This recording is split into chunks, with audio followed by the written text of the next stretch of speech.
হচ্ছে এই তো কবেই আমরা বেনারস যাওয়ার জন্য ট্রেনে চাপলাম। 16 ঘন্টার ট্রেন জার্নি, এত কষ্ট করে যাওয়া আমাদের সার্থক হয়েছিল। আর দেখো কত তাড়াতাড়ি দিনগুলো পেরিয়ে গেল, আমরা এতদিন হলো বাড়িও ফিরে গেছি।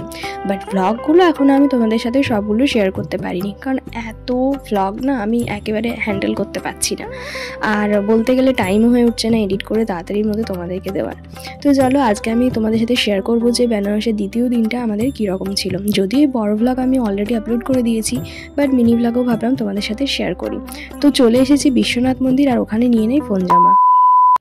A few moments later. Biswanath মন্দির ঢুকতে না ঢুকতে নিয়ে নিয়েছিল ফোন জামাতে, আমি ওখানে আর কিছু দেখাতে পারিনি। দেন ডিরেক্ট চলে আসি হচ্ছে গঙ্গার ঘাটে। নৌকা যাবে, ভয় খাবি না তো? ভয় খাবি না তো?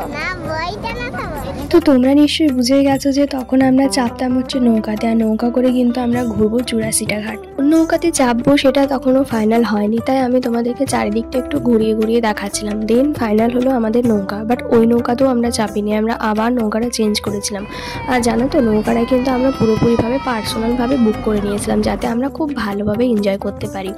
আর যেই নৌকাটা স্টার্ট হয়েছে আমরা তো এত এক্সাইটেড ছিলাম যে কি বলবো, মানে এত সুন্দর দৃশ্য, মানে যেটা বলে তোমাদেরকে বোঝানো যাবে না। মানে ক্যামেরা বন্দি করেও, মানে যতই ফটো তুলো ভিডিও করো, মানে যেটা রিয়েলে দেখছো না, মানে রিয়েলে দেখবে সেটার অভিজ্ঞতাটা সত্যিই শেয়ার করা যাবে না কারোর সাথেই।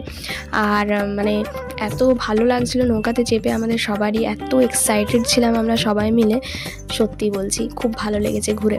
আর ওই পাখিগুলোকেও খাবার খাওয়াতে এত ভালো লাগছিলো, এক ঝাঁক করে, মানে যখনই আমরা খাবারগুলো ছুঁড়ছিলাম ওরা কোথার থেকে যেন এক ঝাঁক উড়ে এসে দেন ওখানে আবার খেতে বসছিল। খুব ভালো এনজয় করেছি আমরা। জানো তো আমরা ভেবেছিলাম যে আমাদেরকে নৌকা করে সন্ধ্যে তক্ষ অন্তত ঘোরাবে, বাট না, আমাদেরকে ওই 40 মিনিট কি 1 ঘন্টা মতো ঘুরিয়ে দিল। তার মাঝে আবার জানো তো একবার নৌকাটা ঘাটে নিয়ে চলে আসে প্রায় 10 মিনিট পর। তো আমরা ভাবলাম যে বাবা এতগুলো টাকা নিল আর এইটুকু ঘুরিয়ে রেখে দিল, তারপরে বললো না নৌকাতে একটু কি প্রবলেম হয়েছে তাই ঠিক করে আবার নিয়ে যাবে। তো আমরা তখন আবার স্বস্তি পেলাম যে না ঠিক আছে আর কিছুক্ষণ থাকতে পারবো। তো তারপরে আমরা অনেকক্ষণ ঘুরেছিলাম, আর তারপর আমাদেরকে নামিয়ে দেয়, কারণ অন্যান্য প্যাসেঞ্জারদেরও ওদেরকে ঘোরাতে হতো। তো আমরা চলে আসি হচ্ছে গধুলিয়া চকে, আর ওখানে কিন্তু আমরা কেনাকাটা করেছিলাম সেদিন, কারণ সেদিন ছিল বেনারসে থাকার আমাদের শেষ দিন, আর তারপরের দিন কিন্তু আমরা রওনা দিতাম অযোধ্যার উদ্দেশ্যে। তো সেই ভ্লগটাও আমি খুব তাড়াতাড়ি আপলোড করব। আমাদের সেকেন্ড চ্যানেলটা তোমরা সাবস্ক্রাইব করে রেখো, ওই চ্যানেলেই কিন্তু আপলোড হবে।